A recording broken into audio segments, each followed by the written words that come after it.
Good evening, welcome to Have I Got News for You? I'm Kirsty Young. In the news this week, as the major parties gear up for the next election, one householder is just a few seconds too late in pretending he's not at home.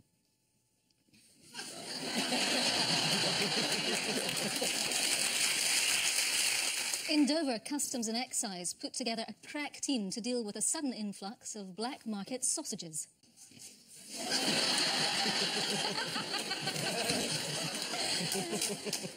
And as the trial of Rebecca Brooks gets underway, the foreman of the jury takes no chances when an advert for Private Eye magazine pops up online.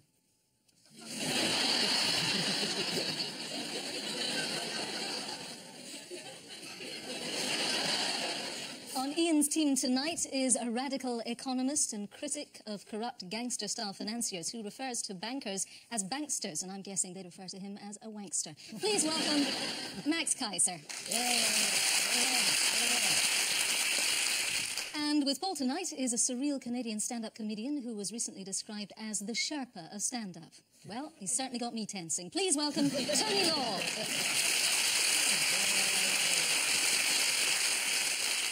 And we start with the bigger stories of the week. Ian and Max, just take a look at this. Oh, I wonder what this is about. Well, this is the trial of the century. Yeah. And I think that's about it. Next round. It was revealed today that they were having an affair with each other for about 6 years. Well, that's what the prosecution say. Yeah, you're quite right. This is the trial of Rebecca Brooks and Andy Coulson, among others. It kicked off this week. Not entirely coincidentally, Private Eye found itself on the front pages for the first time since you declared yourself a banana.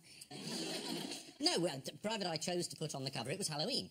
And so we ran a cover saying, horror witch costume withdrawn from shops, and put a picture of Rebecca Brooks with it. Shall I let people know precisely what it was that the judge said as he held up a copy of Private Eye in court? Referring to the front page, he told jurors, it's one of those things which you will have to ignore. A joke that in the circumstances of today is a joke in especially bad taste. It is meant to be satire. It has no serious import. Do we know what news vendors had to put up with from police in nearby newsstands? Yes, I think one of the news vendors near to the Old Bailey was asked by a couple of policemen to remove the copy from display. Yeah, that's quite right. And he said, have you got any court order for this? And they said, well, no. So he said, get lost. And he carried on selling it. The Royal Charter on Press Regulation was granted by the Privy Council also this week. That happened on Wednesday. Anybody got anything interesting to say about that? It wasn't a good week, because the chairman of the Conservative Party said that if the BBC had any more perceived bias, then it may well have its licence fee cut. And the BBC, of course, is set up by Royal Charter and is independent, and therefore would never be interfered with by, say, the chairman of the Conservative Party, threatening to cut its licence fee. Just an argument to take home. Incidentally, on the same day that the Privy Council met the Queen about the Royal Charter, the Independent revealed that she also met the Afghan President, Mohammad Karzai. There's a photograph. Now, presumably the chat about the press had only just ended. I think that is Hugh Grant just slipping off in the background. He seemed to have got confused with some curtains on the way out. Who is the Lord President of the Council and the fourth most powerful person in the land? Nick Clegg. Yes. Don't laugh. So, if Nick Clegg is the fourth most powerful person in the land, who else above him goes 1, 2 and 3? Well, I think the Prime Minister counts. Yes. Yeah, David Cameron. William Hague. No. George Osborne must be. No. No, the Queen. Yeah. Right, so who have we got left? That bloke off of Strictly Come Dancing? Yeah. It does actually say on my card Simon Cowell. That is the other person. Would you like to see the Guardian's picture of Nick Clegg meeting with the Queen and her private secretary? This is as imagined by an artist. Yes. Why on earth did they bother? Look at the Queen. Oh, I can't believe it's him. She wants to know why her secret bodyguards have taken away her copy of Private Eye. She's getting me irritated. On the subject of two men stood next to a very tiny woman, yes. Did any of you see the Chinese politicians who wanted... Yes. Did you see this Yes. a photo with an old woman, but Yes. the cameraman in China couldn't get them all in the frame of the picture. They photoshopped it, and this is how it turned out. Well, you can see why they're visiting her, because she is exceptionally small. Yeah. Very tiny. Yeah, it looks like a British care home. You getting enough to eat, dear? She's actually like doll size, isn't she? Yeah. I might take her home for my daughter. Here you go, I got you an old Chinese lady. So this is the start of the News International phone hacking trial. The judge, Mr. Justice Saunders, warned jurors not to go online and read blogs by actors. or Hugh Grant. Also this week, the Queen signed the Royal Charter on Press Regulation. According to the Daily Telegraph, the Department for Media, Culture and Sport claims that the new system will defend press freedom in the same way that the Department of the Environment defends badgers. Paul and Tony, time for you to take a look at this. That's a man in 1946, and there's another man telling him it's 1946. She got a new eye. Oh. Yeah, well... yes, I thought you'd say that. Yes, yeah. Well done. Yeah. There's a man with a magnifying glass being held up to him. So, yes, it's about the Americans listening in to Angela Merkel, and they've been going on for years, apparently. This is the news that America's been spying on millions of people in Spain, and in France, and in Germany, and everywhere else, it seems. And all of this came to light how? Well, the NSA has been spying religiously on all these things, and now it's out in the open. So this is the progression of it all. It's celebrity hacks in the U.S. and the NSA. They have used the technology to get into the phones of these celebrities. They can't fix their own health care. There's no health care in America. The health thing is completely fakakta. But they can spy on celebrities using the NSA technology brilliantly. And the German leader. Of course, he's a celebrity amongst the crowd. She was the celebrity before she was the German leader. Remember? The Kaiser kittens. You were in that. Kitten number 2. She was very cross, though. She said this wasn't very friendly. She said, it's really not on. Her English is brilliant, She's always grumpy, though. It's because everyone keeps calling her Angela. She's like, oh. What phone did Angela Merkel have for 4 years, then? BlackBerry. Apparently she was very happy with it. Here she is looking very happy with it. And it wasn't just Merkel that they were listening into. How many other world leaders in total were tapped? 35. Yeah, spot on. Nice. There we go. 125. I was briefed by the NSA before coming on. Can you name them all? Absolutely. There's the Spanish, there's Merkel, and there's 34 others. That's 33 others. Does anybody know what the French security services used to do to try to gather information when they were spying on business people in the 1990s? Bilingual chickens. Sneaking. They just snuck around. Just did sneaking. Ah, bon. Sneaking. They installed microphones under the seats of first-class passengers on Air France flights. What did the Russians discover was spying on them this week? Space monkeys. The Chinese? Investigators discovered that kettles imported from China contain spy microchips which can pump out spam data that scrambles Wi-Fi. The Bond films are way behind, aren't they? Giving you guns and helicopters, you want kettles. Bond, leave it alone. It'll boil in 5 minutes. And which other world power is annoyed that their data has been stolen by the NSA? Germany. No, I mean world power here. Jamaica. It's Google. According to David Drummond, who is Google's chief legal officer, we have long been concerned about the possibility of this kind of snooping. Yeah, and here is David Drummond. We just found that on Google Street View there. Now, finally, and really, it's nothing to do with anything, but just because it's Halloween, shall we have a quick look at an ITN report of a man who was paddling a giant pumpkin to the Isle of Wight? Yes. Yes. Yeah. Yes. Dimitri Galatzine from London has spent 7 days testing the giant vegetable in Portsmouth to make sure it wouldn't sink.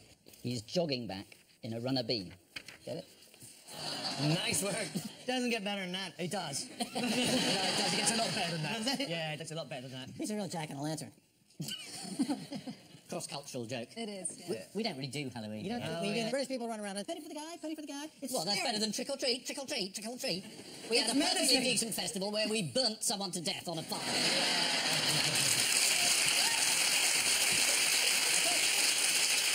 You come over here with your ghastly skeletons scaring children instead of having a perfectly nice evening setting fire to a Catholic. Yeah. This is the continuing fallout from the US spying scandal. Germany is particularly upset at being spied on by the United States. According to one news website, the row over alleged spying has led to the worst diplomatic crisis between the two countries in living memory.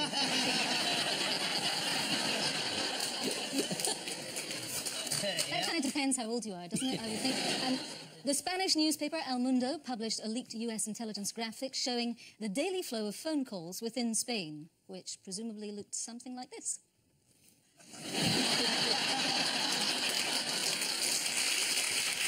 Ian and Max, here's another for you. Oh, good. It's a train? Mm-hmm. Ah, that's a proper train. That's the two heads. It's better than one. But not in this case. It's about investment and infrastructure. Yes. Well, you know, they're building this enormous boondoggle up north. Yeah, and then they're... Is that a technical term? Yes, boondoggle. It's economics is called big frickin' waste of money. And, you know, if you really want to connect the country and get the economy going, give everyone free access to broadband. Yeah, I think I'd prefer to take the train. Can't get to Birmingham fast enough. You can't in your virtual self. Impossible. Yeah, so this is the wise investment / catastrophic waste of billions of taxpayers' It's money. because the Labour Party have decided Yes. now. It was their idea originally to do it, but now that the Tories want to do it, they don't want to do it anymore. And did you hear the actual words of the dire warning from the government about the consequences if Labour do not? And if No, Labour I'd like does to not, hear you say it. The precise words were years and years of gridlock, weekend cancellations, hellish journeys and replacement bus services. It's just hard to imagine what that would be like. Do you know this week's figure of how much it's going to cost? I think it's 130 zillion. The government's current budget is 50 billion, although one independent study says it's going to cost 80 billion. Well, you've got Mark Carney now as the Bank of England. He can just print it. Just print 80 billion. Just print it. That's fine. That's what he does. That's what he's there for. Print more money. Doesn't matter if it's 100 billion, 200 billion. Just print. No downside to that. Well, unless you include inflation. As long as you don't mind paying extra for energy and food, it's okay. Just keep printing money. OK, let's have the train. Bail out the bankers. Bail out. Just print money. It's fine. You put the money in the train and take it to Birmingham. Listen, Max, 1 hour, 20 minutes to Birmingham. It's too long. More like an hour. Too long. I got stuff to do in Birmingham. Very busy. I got concrete to pour. Yeah. Doesn't pour itself, you know. It doesn't. For itself. I don't care how many billions it costs. That shaves 20 minutes off of me getting to Birmingham and pouring concrete. Labour are considering a cheaper alternative to HS2. What is it? Making everything downhill. Is it reversing all the beaching cuts? It's What a terrifically good idea. Whose was this? It sort of is. It is the old Grand Central line through Rugby and Sheffield. Excellent. That was closed when, Ian? 64. 66. I was sure you'd get that. Oh, how useless. I thought you were going to say just get rid of Birmingham. What? I'm doing my best. Concrete he's got at home. If you are looking for an even faster route to prosperity, why should you ask Christopher Cock? Pardon? You wouldn't mind saying that again, would you? Some people would pay good money for that.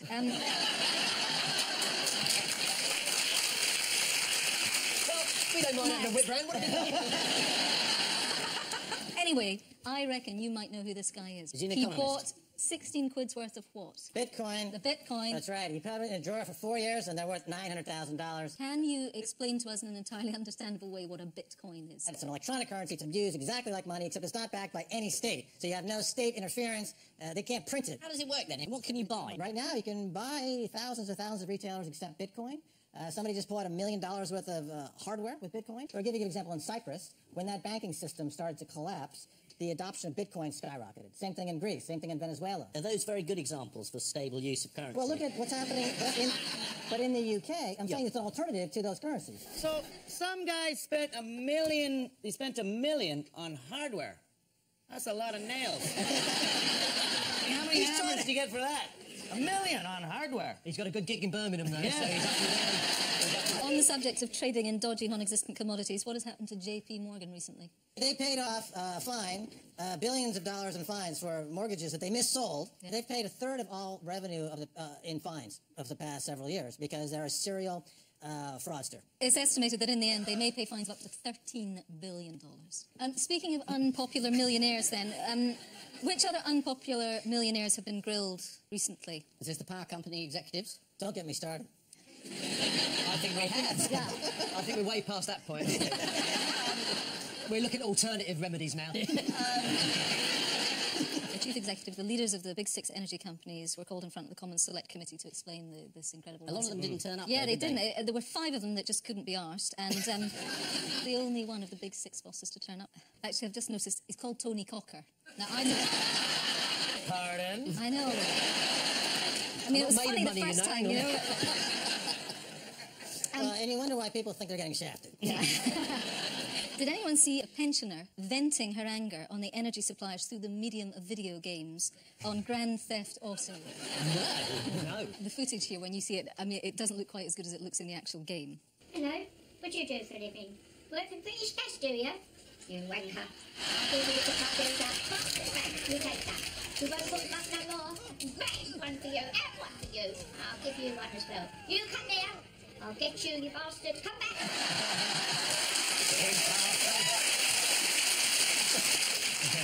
Paul and Tony, here's another one for you. Oh, okay, little magical car going around on its own. With an invisible man. Invisible man driving. Is it about a new car being developed that can drive itself, essentially? It is, It's a new car that is tiny. And you can actually shrink and become invisible and drive it. I think that's a new scheme. I think it comes in at, what, 98 billion? Yeah. At the moment, yeah. They're pretty confident that's going to get us to Birmingham quicker than... Well, it is. It actually said Brum on it.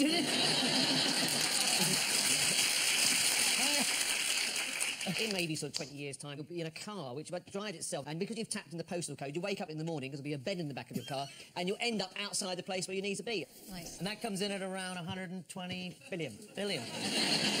I have to say, that's what you said about the jetpack, though, isn't it? Well, there's a reason why the jetpack, well, I was going to say didn't take off, but you know what I mean. Well, you are right. This is the exciting transport innovation of the driverless car. This particular example is set to be on the pavements of Britain by 2015. Who's behind the scheme? A sadist. According to the Mail, it's David Willits and Vince Cable, along with funding from the Transport Catapult. 50 million they're getting from the Is that a quick way Transport... of getting across the river? Well, according to David Willits, he said the cars would free people to work, read or sleep as they travel. Shall we have a look at one of these lovely little cars? Yeah. There it is. Yeah. No, we could really relax in that, huh? I am so relaxed that I've dressed up like a serial killer on my way to work. This is the driverless car, which will be hitting the streets at the start of 2015 and hitting a pedestrian just a few seconds later. Also, the man who invented the doner kebab died this week. He was buried in a simple casket covered in unnecessary salad. So let's go to round 2 now, the picture spin quiz. Fingers on buzzers, teams.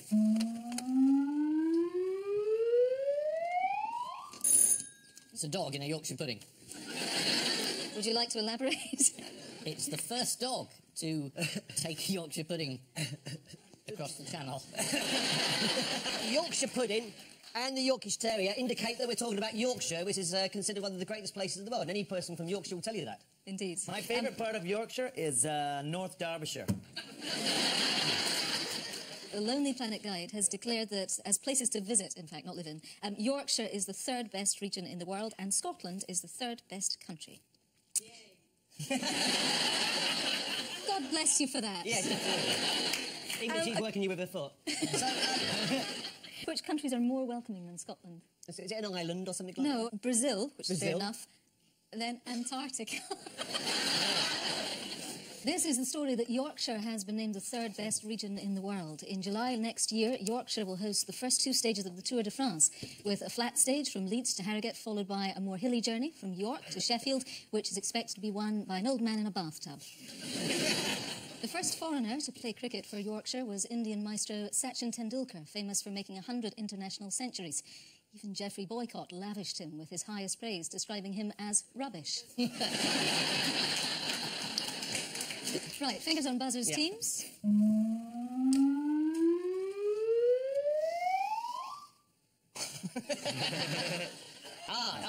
Oh, no, yes. Tony and no. Paul. Frankie Howard. Oh, no, yes. This is Britney Spears. This is the Somali pirates are being put off from attacking ships because they're playing her music at an incredibly loud volume.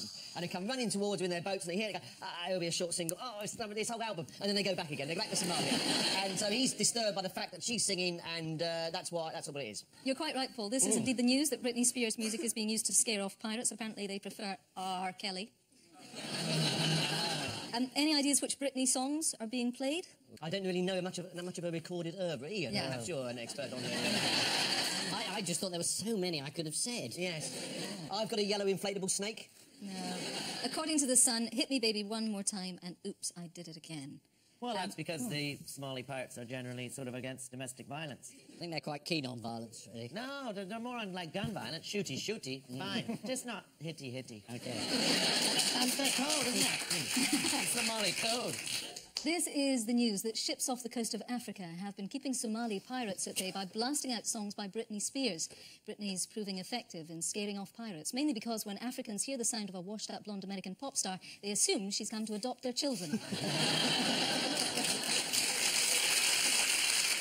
It's time now for the Missing Words Round, which this week features as its guest publication Parrot, the magazine of the Parrot Society UK. To be honest, whatever it's got to say, we've heard it all before. And we start with Alan Fletcher went into a pet shop 25 years ago to buy a cockatiel and came out what? Pirate. Came out to his parents. I prefer cockatiels, Mum and Dad. The answer is Alan Fletcher went into a pet shop 25 years ago to buy a cockatiel and came out with a chattering lorry. Next, Jeremy Paxman reveals what? His knob. Just whapped it out on Newsnight. Everyone's like, what? No, dude, put that away, man. People respect you. Jeremy Paxman reveals that he's a pretty boy. No, Jeremy Paxman reveals he is an anti-litter crusader. According to The Telegraph, Jeremy Paxman routinely confronts people who drop litter on the street, and routinely people who don't. Next, Lord Lucan's driver found what? Found riding Shergar in Zimbabwe. Lord Lucan's driver found his employer a bit murdery. Lord Lucan. He was in the back the whole time. Found in the attic. It's golf clubs, in fact. It is. Lord Lucan's driver found in the attic. Next, all bird keepers must maintain the highest level of vigilance by what? By looking up. What are you doing? What are you doing? Get on the job. All bird keepers must maintain the highest level of vigilance by never disclosing where they live. You can always tell when a parrot thief is about to break into your house. He'll climb up a ladder and then ring a bell. Next, I can't what? I'm allergic to what? Twerk. What is twerking, Ian? It's. But then a demonstration says so much more than words. The answer is, I can't work, I'm allergic to shoes. Sounds like something I would have said. And finally, Bismillah, Bismillah, Bismillah, what? We will not let him go.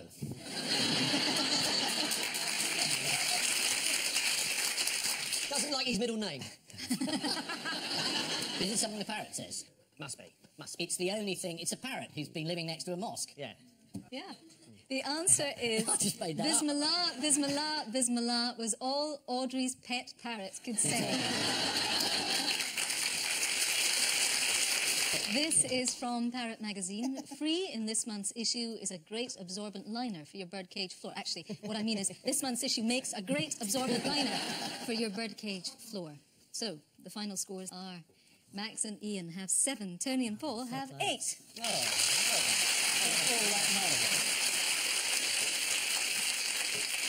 But before we go, there is just time for the caption competition. Oh, mine's a bit tight. Oh, chafing. No, mine's all right, really. Why did we have to meet in this industrial wasteland? It's the most romantic spot in Yorkshire.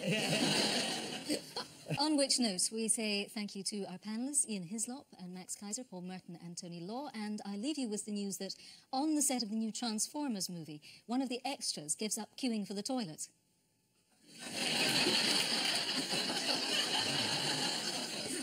Very good.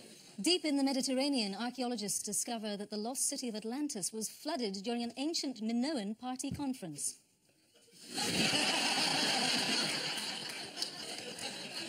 And after severing his hand in a thresher, a Yorkshire farmer celebrates the first stage of grafting on a replacement.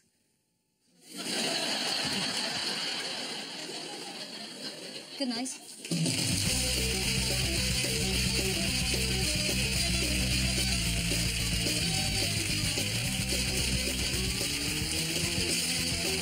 Citizen Khan next, and the creator and star Adil Ray is online now answering your questions. Go to bbc.co.uk/BBC1. Later, Elton John and Judi Dench guest on the Graham Norton Show at 10:35, and our specialist army unit are back at 11:25. More comedy in Bluestone 4-2.